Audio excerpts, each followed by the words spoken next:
नमस्कार दोस्तों। इस वीडियो में हम हरियाणा करंट अफेयर्स सितंबर 2022 पर चर्चा करेंगे। आशा करता हूँ आपने पहले वाली वीडियो देख ली होंगी, जनवरी से लेकर अगस्त तक की, और इस वीडियो में हम सितंबर 2022 की करंट अफेयर पर डिस्कस करेंगे। इस वीडियो के इंपॉर्टेंट पॉइंट कुछ इस प्रकार से हैं। सेहत योजना का शुभारंभ किया गया है। क्या है सेहत योजना, किन के लिए शुरू की गई है, ये हम पढ़ेंगे।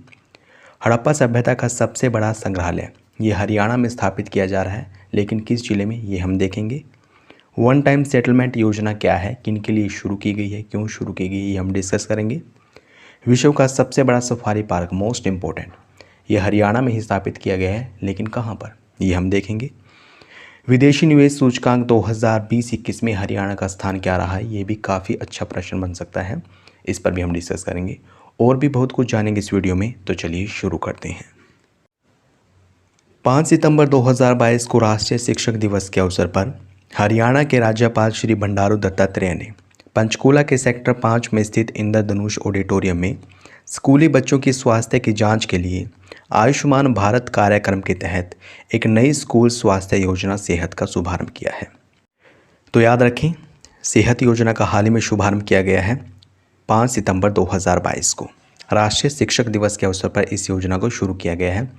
राष्ट्रीय शिक्षक दिवस किन की याद में मनाया जाता है? डॉक्टर सर्वपल्ली राधाकृष्णन की याद में। हरियाणा के राज्यपाल श्री बंडारू दत्तात्रेय ने इस योजना को शुरू किया है, और ये किन के लिए है? स्कूली बच्चों के लिए। स्कूली बच्चों की स्वास्थ्य की जांच के लिए सेहत योजना शुरू की गई है। इस योजना के अंतर्गत आगामी शैक्षणिक सत्र से साल में 2 बार 25 लाख स्कूली बच्चों के स्वास्थ्य की जाँच की जाएगी। यानी कि एक साल में 2 बार 25 लाख स्कूली बच्चों के स्वास्थ्य की जाँच की जाएगी। इस अवसर पर शिक्षा मंत्री कंवरपाल गुर्जर ने कहा कि हरियाणा देश का पहला राज्य है जहां 10वीं और 12वीं कक्षा के विद्यार्थियों को ई अधिगम योजना के तहत 5 लाख टैब निःशुल्क प्रदान किए गए। ई अधिगम योजना जिस पर हमने विस्तार से वीडियो बनाई थी, अच्छे से वहां पर कंप्लीट किया गया था इस योजना को। तो इस योजना के तहत जो स्कूली बच्चे हैं उनको ऑनलाइन शिक्षा के साथ जोड़ा गया था, और 10वीं तथा 12वीं कक्षा के बच्चों को फ्री में टैब दिए गए थे। साथ ही साथ 2 GB डाटा भी फ्री में प्रोवाइड करवाया गया था। तो इन दोनों योजनाओं को ध्यान में रखें। सेहत योजना ये भी स्कूली बच्चों से संबंधित है। स्कूली बच्चों के स्वास्थ्य की जांच के लिए इसको शुरू किया गया है। और जो ई अधिगम योजना है ये ऑनलाइन शिक्षा से संबंधित है। 10वीं और 12वीं कक्षा के छात्रों को इस योजना के तहत फ्री में टैब प्रोवाइड करवाए गए थे। 10 सितंबर 2022 को मुख्यमंत्री ने राखीगढ़ी में निर्माणाधीन म्यूजियम भवन में इस क्षेत्र को पुरातत्व स्थल के रूप में विकसित करने के संबंध में अधिकारियों को निर्देश दिए हैं। सिंधु घाटी सभ्यता का ऐतिहासिक स्थल है राखीगढ़ी, जो कि हरियाणा के हिसार जिले में है, और इसको अंतर्राष्ट्रीय स्तर पर पहचान दिलाने के लिए सरकार द्वारा राखीगढ़ी में म्यूजियम का निर्माण करवाया जा रहा है। राखीगढ़ी में बन रहा है म्यूजियम यानी कि संग्रहालय, और ये हड़प्पा सभ्यता का भारत में सबसे बड़ा संग्रहालय होगा। याद रखें, हड़प्पा सभ्यता का भारत में सबसे बड़ा संग्रहालय कहाँ पर बनाया जा रहा है? राखीगढ़ी में, जो कि हिसार में स्थित है। इसमें लगभग 5000 वर्ष पुरानी सिंधु घाटी सभ्यता की कलाकृतियों को सहेज कर रखा जाएगा, और इसको बनाने में कुल 32 करोड़ रुपए की लागत आएगी। राखीगढ़ी, जो कि हरियाणा के हिसार जिले के नारनौंद उपखंड में स्थित है, इसकी सबसे पहली बार खुदाई की गई थी वर्ष 1963 में। तो हमें यहाँ से ज़रूर याद रखना है, भारत का सबसे बड़ा हड़प्पा सभ्यता का संग्रहालय ये कहाँ पर बनाया जा रहा है? राखीगढ़ी में बनाया जा रहा है, जो कि हिसार जिले में स्थित है। 3 अगस्त 2022 को हरियाणा सरकार के सरकारी प्रवक्ता ने बताया है कि राज्य सरकार ने महिलाओं के हित में एक बड़ा फैसला लिया है और वन टाइम सेटलमेंट योजना शुरू की है। इस योजना के तहत बकाया ब्याज को माफ़ किया जाएगा। इस योजना में ये बताया गया है कि यदि लाभार्थी मूल ऋण की पूरी बकाया राशि का भुगतान एक मुश्त या फिर 6 किस्तों में 1 दिसंबर 2022 तक कर देता है, तो उसका सारा ब्याज माफ़ कर दिया जाएगा। मोस्ट इम्पोर्टेंट योजना है, इसे ज़रूर याद रखें। वन टाइम सेटलमेंट योजना ये महिलाओं के लिए शुरू की गई है और बकाया ब्याज को माफ़ करने से संबंधित है। यानी कि अगर किसी महिला ने ऋण लिया है, अगर वो उस ऋण की राशि जितनी भी बकाया राशि है उसको चुका देती है, तो उसका जितना भी ब्याज बनता है वो सारा का सारा माफ़ कर दिया जाएगा। लेकिन राशि कब तक चुकानी होगी? 1 दिसंबर 2022 तक। आई थिंक इस योजना के बारे में हमने प्रीवियस वीडियो में भी पढ़ा था, कोई बात नहीं, रिवीजन हो गया, इसको अच्छे से याद कर लेना। हरियाणा के मुख्यमंत्री ने बताया कि राज्य के गुरुग्राम और नूंह जिले के अरावली पर्वत श्रृंखला में पड़ने वाले लगभग 10,000 एकड़ क्षेत्र में विश्व का सबसे बड़ा सफारी पार्क स्थापित किया जाएगा। काफ़ी इम्पोर्टेंट पॉइंट है ये भी। विश्व का सबसे बड़ा सफारी पार्क ये कहाँ पर स्थापित किया जा रहा है? गुरुग्राम और नुहू जिले में जो अरावली पर्वत श्रृंखला है वहाँ पर इसको स्थापित किया जा रहा है। ठीक है, बहुत ही अच्छा पॉइंट है, आप इसको ज़रूर याद रखें। अरावली पर्वत श्रृंखला है जो ये हरियाणा के दक्षिणी हिस्से में फैली हुई है, ख़ासतौर पे गुरुग्राम में फैली हुई है। लेकिन जो विश्व का सबसे बड़ा सफारी पार्क है ये गुरुग्राम और नुहू, इन दोनों जिलों में जो अरावली पर्वत श्रृंखला का भाग है उसमें बनाया जाएगा। हरियाणा राज्य में पोस्ट हार्वेस्ट मैनेजमेंट एवं कोल्ड चेन उत्कृष्टता केंद्र की स्थापना के लिए बर्मिंघम विश्वविद्यालय के साथ समझौता ज्ञापन पर हस्ताक्षर हुआ है। ठीक है, पोस्ट हार्वेस्ट मैनेजमेंट एवं कोल्ड चेन उत्कृष्टता केंद्र ये हरियाणा में स्थापित किया जाएगा, लेकिन इसके लिए समझौता किसके साथ किया गया है? बर्मिंघम विश्वविद्यालय के साथ। अच्छा, हाल ही में हरियाणा ने कई संस्थाओं के साथ या फिर कई देशों के साथ समझौते किए हैं, तो हम कोशिश करेंगे कि जितने भी समझौते किए गए हैं हाल फिलहाल में हरियाणा के द्वारा, उनको एक वीडियो में समराइज़ करके आपके सामने प्रस्तुत करें। कोशिश करेंगे, देखेंगे हम कर पाएंगे या नहीं। फिलहाल आप इतना जान लीजिए, पोस्ट हार्वेस्ट मैनेजमेंट एवं कोल्ड चेन उत्कृष्टता केंद्र ये बर्मिंघम विश्वविद्यालय के साथ समझौता हुआ है, इसके लिए हरियाणा सरकार का। यह उत्कृष्टता केंद्र फसल तुड़ाई उपरांत होने वाले नुकसान को कम करने, पर्यावरण व किसानों के अनुकूल तकनीकों के इस्तेमाल और अनुसंधान एवं विकास के क्षेत्र में मील का पत्थर साबित होगा। यानी कि फसल तोड़ने के बाद जो नुकसान होता है उसको कम करना इसका उद्देश्य है। पर्यावरण और किसानों के अनुकूल तकनीकों का इस्तेमाल करना, यानी कि ऐसी तकनीकों को विकसित करना जिनसे पर्यावरण को भी नुकसान ना पहुँचे और किसानों को भी नुकसान ना पहुँचे, यानी कि किसानों की इनकम भी बढ़े। साथ ही साथ अनुसंधान किए जाएंगे, कृषि के क्षेत्र में अनुसंधान किए जाएंगे ताकि अधिक से अधिक विकास किया जा सके। आगे बढ़ते हैं। अंतर्राष्ट्रीय गीता महोत्सव का आयोजन कनाडा में 16 से 18 सितंबर तक किया गया। याद रखें, अब की बार अंतर्राष्ट्रीय गीता महोत्सव का आयोजन किस देश में किया गया है? कनाडा में, 16 से लेकर 18 सितंबर तक। लेकिन कुरुक्षेत्र में इसका आयोजन किया जाएगा 19 नवंबर से लेकर 6 दिसंबर तक। गीता महोत्सव की शुरुआत कब हुई थी? वर्ष 1989 में, लेकिन इसको अंतर्राष्ट्रीय स्तर का दर्जा दिया गया था वर्ष 2016 में। इतनी बातें हमें यहाँ से ध्यान रखनी है। आगे बढ़ते हैं। कैथल जिले की सिमरन ने थाईलैंड में हुई जूनियर एशियन कुश्ती चैंपियनशिप में सिल्वर मेडल जीता है। जूनियर एशियन कुश्ती चैंपियनशिप, इसका आयोजन किया गया था थाईलैंड में, और इसमें सिमरन ने, जिनका संबंध कैथल से है, सिल्वर मेडल अपने नाम किया है। यानी कि कौन सा पदक? सिल्वर मेडल अपने नाम किया है। हरियाणा बॉल बैडमिंटन एसोसिएशन का अध्यक्ष मनोज बंसल को चुना गया। हरियाणा बॉल बैडमिंटन एसोसिएशन का अध्यक्ष किसे बनाया गया है? मनोज बंसल को। हाल ही में कुछ नियुक्तियां भी की गई हैं, ठीक है ना। तो जितनी भी हाल फिलहाल में नियुक्तियां की गई हैं वो आप अच्छे से याद कर लेना, एग्जाम में वहाँ से एक न एक प्रश्न ज़रूर पूछा जाएगा। विश्व कुश्ती चैंपियनशिप 2022 का आयोजन सर्बिया की राजधानी बेलग्रेड में किया गया था। विश्व कुश्ती चैंपियनशिप 2022, इसका आयोजन सर्बिया की राजधानी बेलग्रेड में किया गया है, और इसमें बजरंग पुनिया और विनेश फोगाट इन दोनों ने कांस्य पदक जीते हैं। यानी कि बजरंग पुनिया ने भी और साथ ही साथ विनेश फोगाट ने भी, इन दोनों ने कांस्य पदक जीते हैं। यह बजरंग पुनिया का विश्व कुश्ती चैंपियनशिप में चौथा और विनेश फोगाट का तीसरा पदक है। मोस्ट इंपॉर्टेंट पॉइंट है ये, आप इसको ज़रूर याद रखना। आपकी बार राज्य स्तरीय श्रमिक कार्यक्रम का आयोजन गुरुग्राम में किया गया, और 17 सितंबर 2022 को राज्य स्तरीय श्रमिक दिवस का आयोजन किया गया। याद रखें, राज्य स्तरीय श्रमिक कार्यक्रम ये कहाँ पर आयोजित किया गया है? गुरुग्राम में। और राज्य स्तरीय श्रमिक दिवस का आयोजन कब किया गया है? 17 सितंबर को, 17 सितंबर 2022 को। यमुनानगर जिले के लोहागढ़ में बंदा सिंह बहादुर की याद में संग्रहालय बनाया जा रहा है। एक संग्रहालय हमने पीछे पढ़ा था जो कि हड़प्पा सभ्यता से संबंधित था, राखीगढ़ी में बनाया जा रहा है, और ये भारत में हड़प्पा सभ्यता का सबसे बड़ा संग्रहालय होगा। और एक संग्रहालय ये है बंदा सिंह बहादुर की याद में, कहाँ पर बनाया जा रहा है?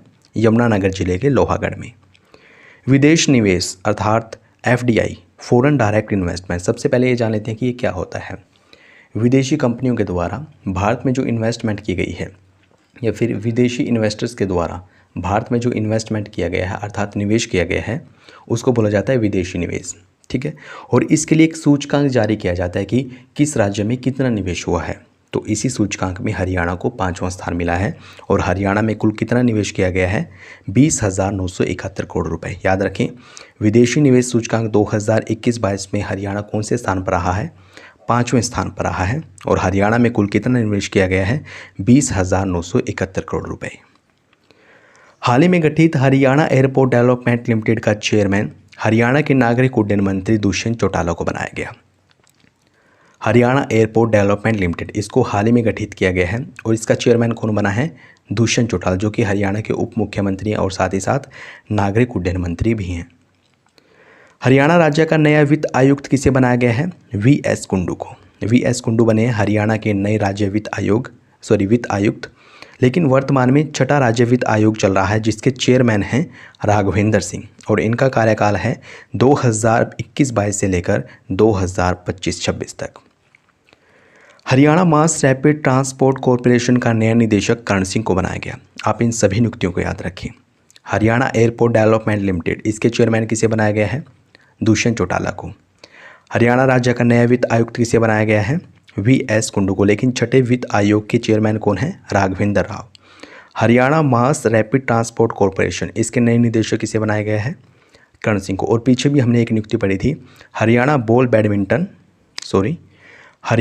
बैडमिंटन एसोसिएशन, इसके अध्यक्ष किसे बनाया गया है?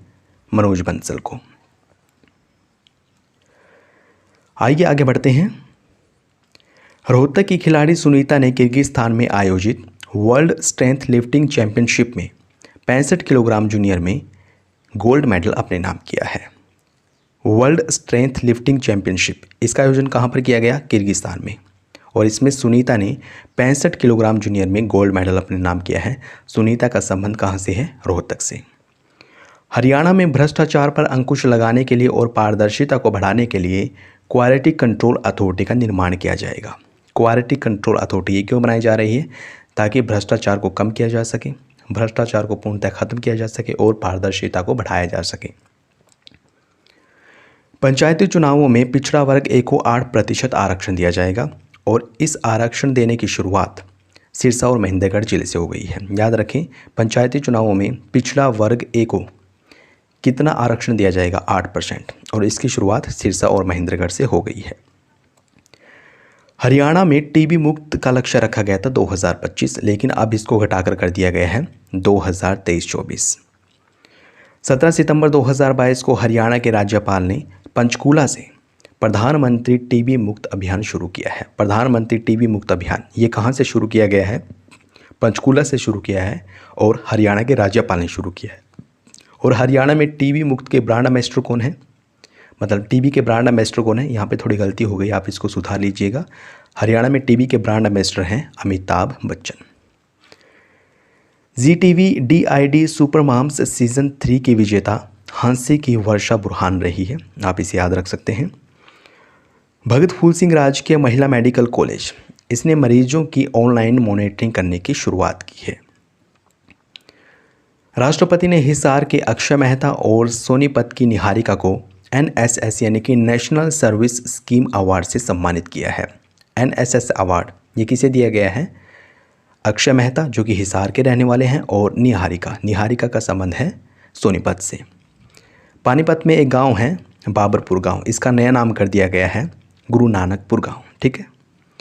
सोनीपत के सुनील मलिक को हॉकी इंडिया में ज्वाइंट सेक्रेटरी बनाया गया है।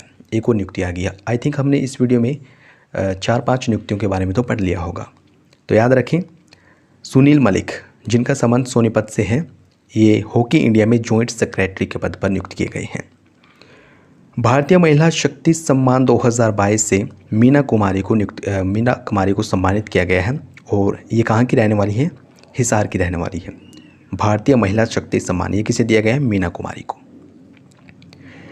दुब्बलदन जो कि झज्जर में है, यहाँ के पैरा तैराक हैं मंजीत ने आयरलैंड नॉर्थ चैनल जिसकी लंबाई 36 किलोमीटर है उसको पार कर लिया है और वो भारत के ही नहीं बल्कि पूरे एशिया के पहले पैरा तैराक बन गए हैं। याद रखें, मंजीत पैरा तैराक हैं और झज्जर के रहने वाले हैं। इन्होंने हाल ही में आयरलैंड नॉर्थ चैनल को पार किया है और वो इस चैनल को पार करने वाले भारत के ही नहीं बल्कि पूरे एशिया के पहले तैराक बन गए हैं, पहले पैरा तैराक बन गए हैं। ठीक है।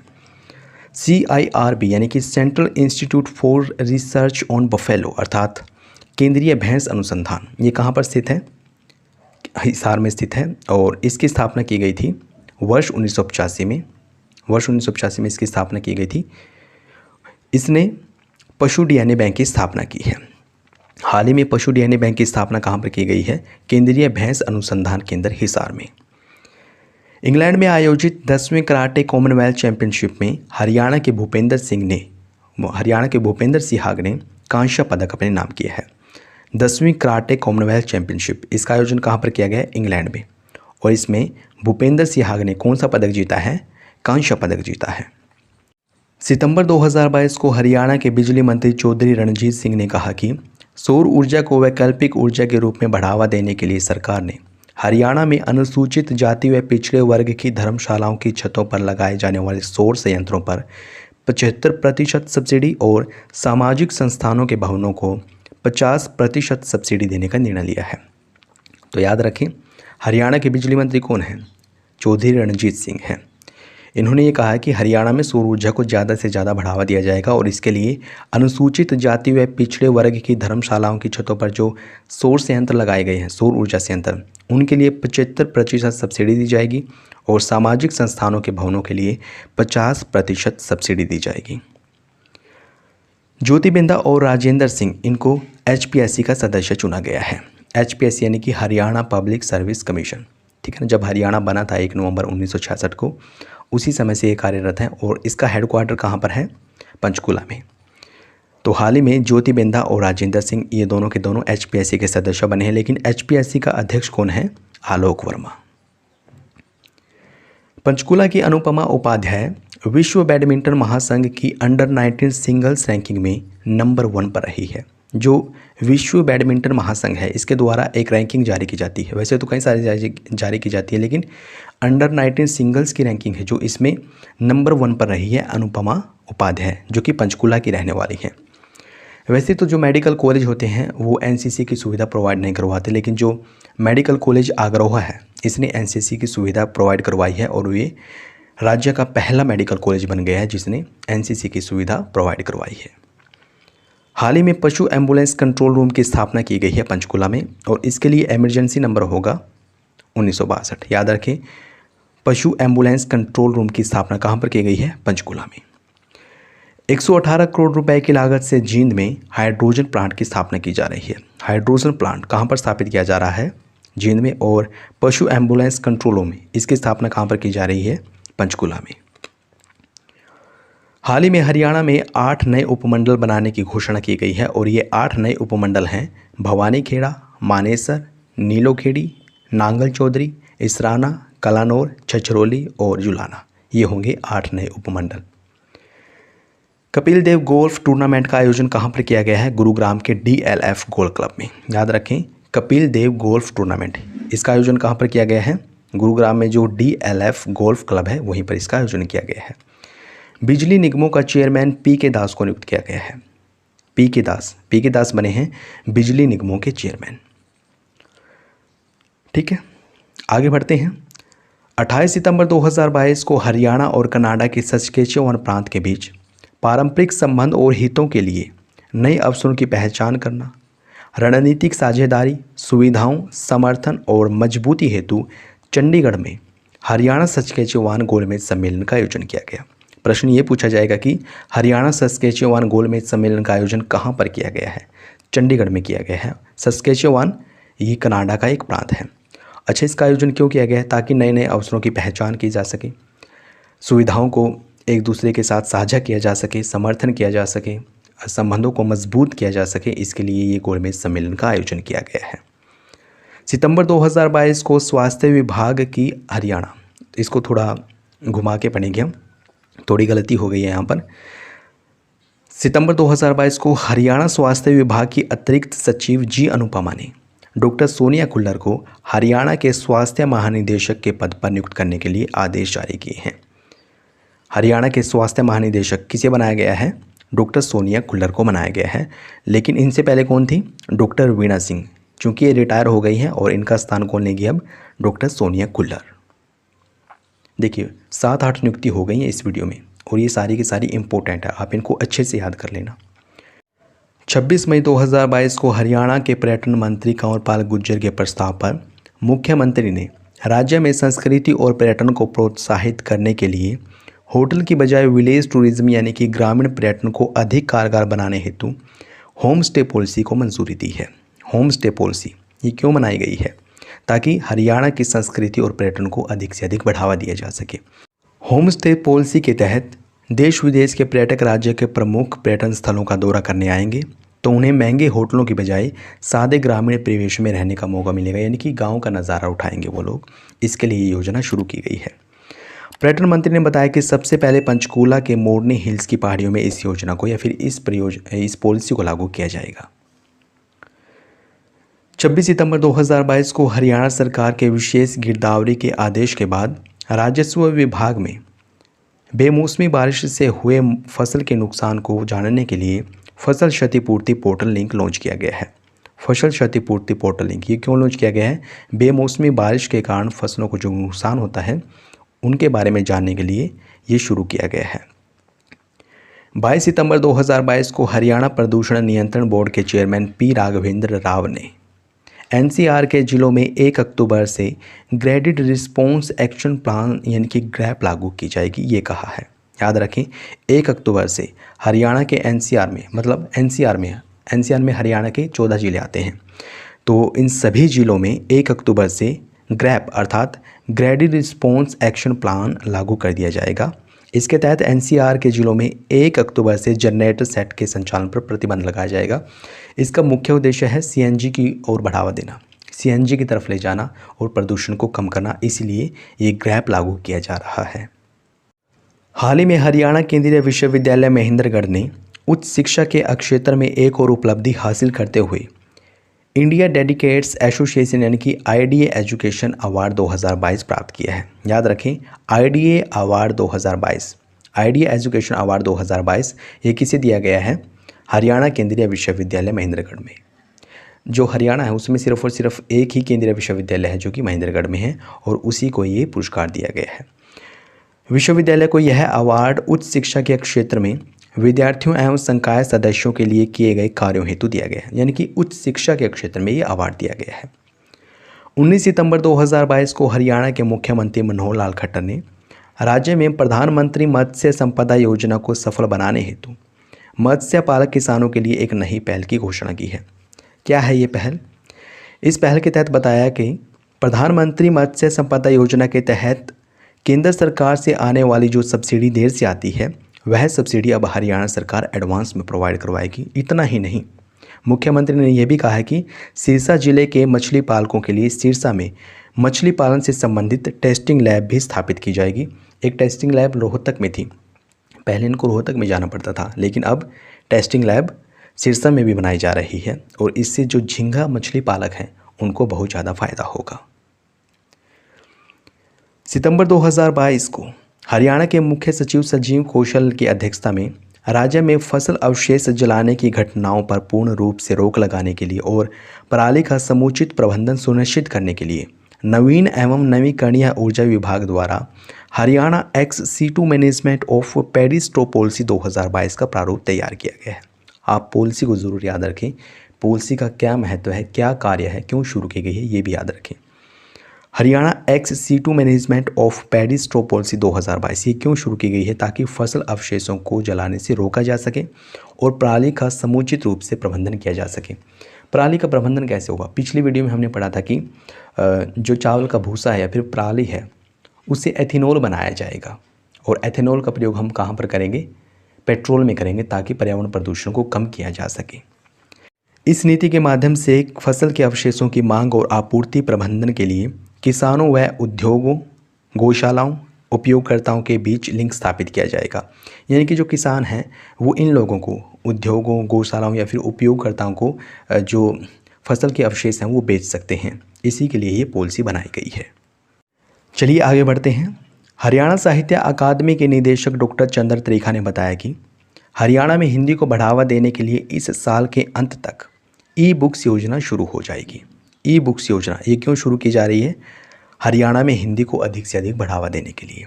निदेशक डॉक्टर चंद्र त्रिखा ने बताया कि सबसे पहले मुंशी प्रेमचंद की गोदान, रामधारी सिंह दिनकर की रश्मि थी और कुरुक्षेत्र, धर्मवीर भारती की कनुप्रिया और अंधाधुंध, इनको ई बुक्स पर उपलब्ध करवाया जाएगा। तो याद रखें, ई बुक्स योजना, इसका संबंध किससे है? हिंदी से। हिंदी को बढ़ावा देने के लिए ही ये योजना शुरू की गई है। ठीक है, आप इन बुक्स के नाम भी याद रख सकते हैं, इनको, इन लेखकों के नाम भी याद रख सकते हैं जिनकी बुक सबसे पहले इस योजना के तहत ई बुक प्लेटफॉर्म पर उपलब्ध करवाई जाएंगी। भाषण एवं हिंदी में विशेष लेखन को प्रोत्साहन करने के लिए सुषमा स्वराज स्मृति सम्मान भी शुरू किया जाएगा। सुषमा स्वराज स्मृति सम्मान संबंध किससे है, ये ज़रूर याद रखें। ये क्यों शुरू किया गया है? भाषण कला और हिंदी में विशेष योगदान देने के लिए शुरू किया गया है और इसके तहत 5 लाख रुपए का पुरस्कार दिया जाएगा। 9 सितंबर 2022 को Haryana town and country planning विभाग ने हरियाणा लैंड पूलिंग पॉलिसी 2022 की अधिसूचना जारी की है।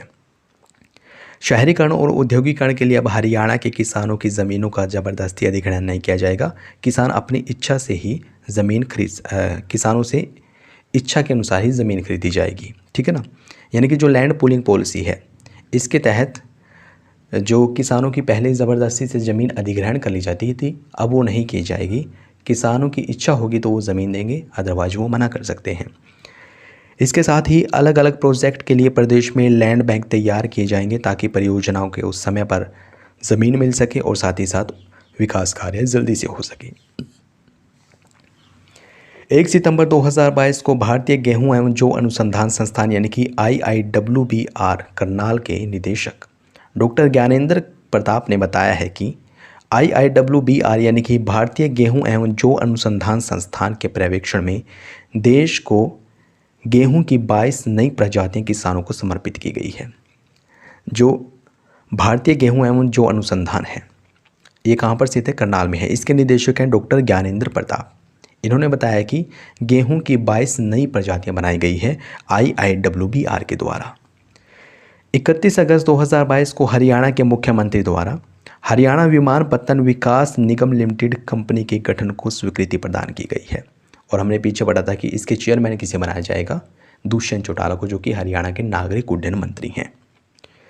इसका काम क्या होगा? यह हरियाणा सरकार के अधीन हवाई अड्डे, हवाई पट्टियों या फिर हेलीपैडों के विकास कार्य के साथ साथ भारत सरकार के अधीन एकीकृत विनिर्माण क्लस्टर स्थापित करने जैसी अन्य महत्वपूर्ण योजनाओं पर काम करेगी। यानी कि हरियाणा सरकार या फिर भारत सरकार की जो भी परियोजनाएं हैं, हवाई अड्डे, हवाई पट्टियों या फिर हेलीपैडों से संबंधित, उन पर ये काम करेगी। 31 अगस्त 2022 को उत्तर हरियाणा बिजली वितरण निगम के प्रबंध निदेशक डॉक्टर साकेत कुमार ने बताया कि हरियाणा सरकार द्वारा बिजली के बकाया बिलों की समस्या के समाधान के लिए सरचार्ज माफ़ी योजना 2022 शुरू की गई है। सरचार्ज माफ़ी योजना 2022, इसके नाम से स्पष्ट है, यानी कि सरचार्ज है जो उसको माफ़ किया जाएगा। सरचार्ज क्या होता है? देखिए, आपने अधिकर के बारे में सुना होगा, जिसको इंग्लिश में सेस बोला जाता है। अधिकर क्या होता है? कर के ऊपर जो कर लगाया जाता है उसको अधिकर बोला जाता है, यानी कि टैक्स के ऊपर जो टैक्स लगाया जाता है उसको सेस बोला जाता है, अधिकर बोला जाता है। बिजली के क्षेत्र में क्या है? जब बिल नहीं भरा जाता तो उस पर एक्स्ट्रा चार्ज लगाया जाता है, उसी एक्स्ट्रा चार्ज को बोला जाता है सरचार्ज। मान लेते हैं कि बिजली का बिल 1000 रुपये है, छोटा एग्जाम्पल लेके चलते हैं।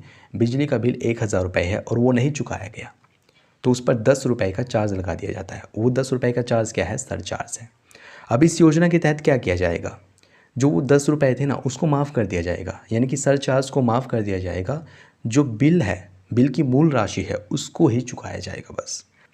इस योजना का लाभ शहरी तथा ग्रामीण क्षेत्रों के ऐसे उपभोक्ता उठा सकते हैं जिनका बिल 31 दिसंबर 2021 तक बकाया था और अब भी बकाया है। डॉक्टर साकेत कुमार ने बताया है कि इस योजना के अंतर्गत घरेलू, चाहे वो शहरी हो या फिर ग्रामीण हो, घरेलू कृषि उपभोक्ता और सरकारी, ग्राम पंचायत एवं नगर निगम से संबंधित बिजली के कनेक्शन का अब तक का पूर्ण सरचार्ज फ्रीज कर दिया गया है तथा उन्हें केवल और केवल अब तक की मूल राशि का भुगतान ही करना होगा। सितंबर 2022 को हरियाणा के बिजली मंत्री चौधरी रणजीत सिंह ने कहा है कि सौर ऊर्जा को वैकल्पिक ऊर्जा के रूप में बढ़ावा देने के लिए सरकार ने हरियाणा में अनुसूचित जाति व पिछड़े वर्ग की धर्मशालाओं की छतों पर लगाए जाने वाले सौर ऊर्जा संयंत्रों पर 75% सब्सिडी और सामाजिक संस्थानों के भवनों को 50% सब्सिडी दी जाएगी। इस पॉइंट को हम पहले भी पढ़ चुके हैं। बढ़ते आगे। हरियाणा कृषि एवं किसान कल्याण विभाग की अतिरिक्त मुख्य सचिव डॉक्टर सुमिता मिश्रा ने बताया है कि विभाग द्वारा पहली बार ई-रूपी वाउचर के माध्यम से कृषि उपकरणों पर सब्सिडी का वितरण किया जाएगा। कृषि उपकरणों पर सब्सिडी किसके माध्यम से दी जाएगी? ई-रूपी वाउचर के माध्यम से दी जाएगी। डॉक्टर मिश्रा ने बताया कि अब किसानों को अपनी जेब से पूरी राशि का भुगतान नहीं करना होगा, क्योंकि ई-रूपी पहल के बाद किसानों को लागत का केवल अपना हिस्सा ही देना होगा। 6 सितंबर 2022 को हरियाणा के पुलिस महानिदेशक यानी कि डीजीपी अर्थात director general of police, Haryana के पुलिस महानिदेशक कौन है? प्रशांत कुमार अग्रवाल। उन्होंने बताया है कि हरियाणा पुलिस द्वारा बदमाशों की धरपकड़ के लिए एक दिन का विशेष अभियान ऑपरेशन आक्रमण 2 चलाया गया। जो ऑपरेशन आक्रमण है ये आपराधिक व असामाजिक तत्वों के ठिकानों पर एक साथ छापेमारी करने का एक विशेष राज्य स्तरीय अभियान है। याद रखें, ऑपरेशन आक्रमण ये पुलिस के द्वारा शुरू किया गया हरियाणा में, ताकि आपराधिक और असामाजिक तत्वों के ठिकानों पर छापेमारी की जा सके और इसके लिए छापेमारी करने के लिए एक पुलिस टीम का गठन भी किया जाता है। तो दोस्तों, ये थी सितंबर 2022 की करंट अफेयर। आशा करता हूँ आपने इस वीडियो को एंजॉय किया होगा, आपने यहाँ से कुछ सीखा होगा। अगर आपको वीडियो काफ़ी अच्छी लगी है तो प्लीज़ इसको लाइक और शेयर करना न भूलें। अगर आपने चैनल को सब्सक्राइब नहीं किया है प्लीज़ अभी सब्सक्राइब करें। अगर आप विस्तार से हरियाणा करंट अफेयर को पढ़ना चाहते हैं तो हमारी वेबसाइट पर भी जा सकते हैं, जिसका लिंक डिस्क्रिप्शन में दे रखा है। वीडियो देखने के लिए आपका बहुत बहुत धन्यवाद।